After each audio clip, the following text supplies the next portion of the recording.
എൻ്റെ ഡോക്ടറെ സർജറി ചെയ്യാൻ പറഞ്ഞു. അതിനൊരു സെക്കൻഡ് ഒപ്പീനിയൻ എടുക്കാൻ വന്നതാണ്. ഹായ്, ഞാൻ ഡോക്ടർ ഫാരിസ് ഷംസുദ്ദീൻ. മിക്കപ്പോഴും നമുക്ക് സർജറി ചെയ്യാൻ പറഞ്ഞു കഴിഞ്ഞാൽ ഒരു സെക്കൻഡ് ഒപ്പീനിയൻ വേണോ വേണ്ടയോ? ഡെഫിനറ്റ്ലി നമ്മുടെ പേഷ്യൻ്റെ ചോയ്സാണ് സെക്കൻഡ് ഒപ്പീനിയൻ എടുക്കുക എന്നുള്ളത്. അപ്പോൾ സർജറി ചെയ്യാൻ പറഞ്ഞു കഴിഞ്ഞാൽ നമ്മളെപ്പോഴും സർജറിക്ക് സമ്മതിച്ച് പോകാറല്ല പതിവ്.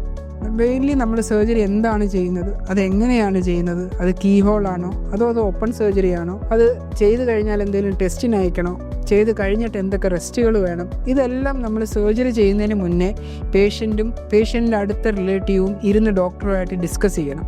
മെയിൻലി നമുക്ക് മിസ് ചെയ്തു പോകുന്ന മിക്കപ്പോഴും അത് തന്നെയാണ്. സർജറി എന്താ ചെയ്യുന്നതെന്നോ അല്ലെങ്കിൽ സർജറിയെക്കുറിച്ച് മിക്കപ്പോഴും പേഷ്യൻസിന് അറിവുണ്ടായിരിക്കില്ല.